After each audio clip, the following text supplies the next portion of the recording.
क्या संविधान संशोधन पर सदन की भूमिका सीमित हो जाएगी? सुप्रीम कोर्ट का बड़ा निर्णय आ रखा है। क्या है मुद्दा, सब कुछ जानते हैं।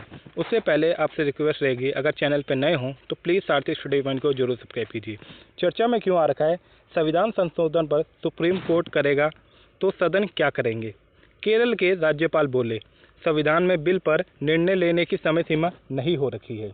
इसी पे ये बहस चालू हो रखी है और सुप्रीम कोर्ट ने इस पर फैसला लिया है।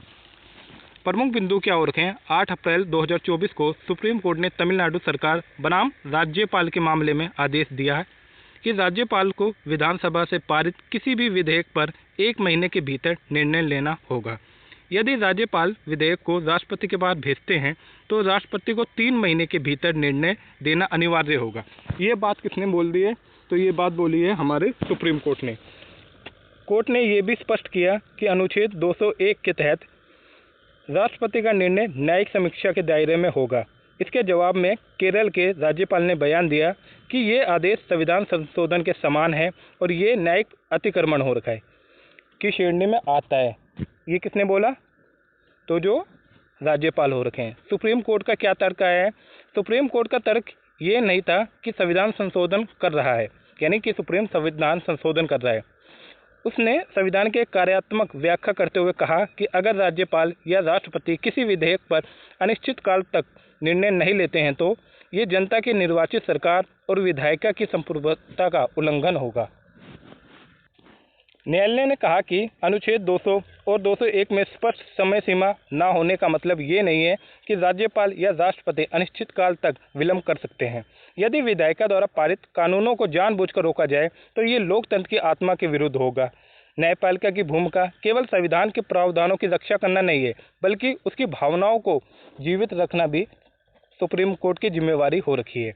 राज्यपाल का दृष्टिकोण क्या है? राज्यपाल का तर्क है कि संविधान में विधेयकों पर निर्णय की कोई समय सीमा निर्धारित नहीं की गई है। सुप्रीम कोर्ट द्वारा समय समय पर तय करना कि संविधान का मौलिक पुनर्लेखन है। न्यायपालिका स्वयं कई मामलों को वर्षों तक लंबित रखती है। ऐसे में राज्यपाल की देरी भी कई बार वैध हो सकती है। यानी आप लोग अगर देखें कि सुप्रीम कोर्ट में कई सारे मामले पेंडिंग रहते हैं, तो ऐसे में अगर राज्यपाल कोई विधेयक पर मंजूरी जल्दी नहीं दे पा रहा है तो उसमें कौन सी बड़ी बात होगी? ये किसने बोला है? तो राज्यपाल बोल दे। संवैधानिक प्रावधानों की व्याख्या की बात की जाए तो भारतीय संविधान में राज्यपाल और राष्ट्रपति की विधायिका भूमिका को अनुच्छेद 200 और 201 में परिभाषित किया गया है। यानी राज्यपाल की भूमिका को 200 में और 201 में किसकी? राष्ट्रपति की बात। अनुच्छेद 200 में राज्यपाल के पास राज्य विधानमंडल द्वारा पारित किसी विधेयक को लेकर 4 विकल्प होते हैं।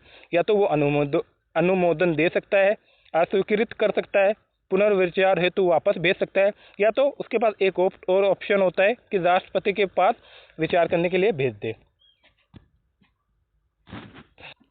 अनुच्छेद 201 में यदि विधेयक राष्ट्रपति के विचार भेजा जाता है तो राष्ट्रपति उसे अनुमोदित कर सकते हैं या उसे वापस कर सकते हैं, लेकिन निर्णय अंतिम माना जाएगा।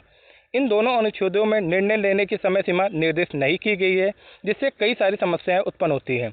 राज्यपाल या राष्ट्रपति विधेयक को अनिश्चित काल तक लंबित रख सकते हैं। इससे विधायिका की जो संप्रभुता होती है, राज्य सरकार की जो स्वायत्तता होती है, उस पर प्रभाव पड़ते हैं। ये स्थिति शक्ति संघर्ष को जन्म देती है, विशेषकर जब राज्य में विपक्षी दल की पार्टी हो। जुडिशली ओवररीच बनाम जुडिशियल एक्टिविज्म, ये क्या हो रखा है? तो भारतीय लोकतंत्र में 3 अंगों यानी कि विधायिका, कार्यपालिका और न्यायपालिका की अपनी अपनी सीमाएं और भूमिकाएं होती हैं। जब न्यायपालिका नीति निर्धारण में हस्तक्षेप करती है तो ये दोनों अवधारणाओं के बीच बहस जन्म को देती है। जुडिशरी एक्टिविज्म और जुडिशरी ओवररीच क्या होती है? जुडिशली एक्टिविज्म जब न्यायपालिका सामाजिक न्याय, मूल अधिकारों की रक्षा या कार्यपालिका विधायिका की निष्क्रियता के मामलों में सक्रिय हस्तक्षेप करती है तो उसे हम लोग क्या कहते हैं? न्यायिक सक्रियता बोल देते हैं। उदाहरण के लिए विशाखा बनाम राजस्थान राज्य, जो 1997 का मामला हो रखा है, कार्यस्थल पर यौन उत्पीड़न के खिलाफ दिशा निर्देश दिए थे। MC मेहता बनाम भारत संघ, पर्यावरण संरक्षण से जुड़े महत्वपूर्ण निर्णय दिए थे। कारण क्या हो रखा है इसका? क्योंकि PIL यानी जनहित याचिकाओं का उदय हो रखा है। इसी के वजह से कार्यपालिका की निष्क्रियता पर जब सवाल उठते हैं तब सुप्रीम कोर्ट एक्टिविज्म हो जाता है। संवैधानिक नैतिकता की रक्षा के लिए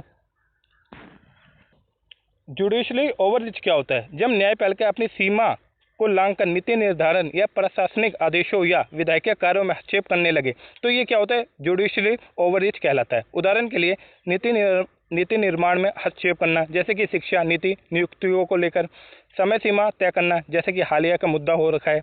आलोचना की बात की जाती है, लोकतंत्र के संतुलन में बाधा होती है, जनादेश की अनदेखी होती है और अविभाजित शासन की ओर बढ़ना होता है। तो ये था पूरा मुद्दा। उम्मीद करता हूँ आप लोगों को जानकारी समझ में आई होगी। अगर जानकारी स्पष्ट हुई हो तो प्लीज़ सारथी स्टडी पॉइंट को जरूर सब्सक्राइब कीजिए। जय हिंद, जय भारत।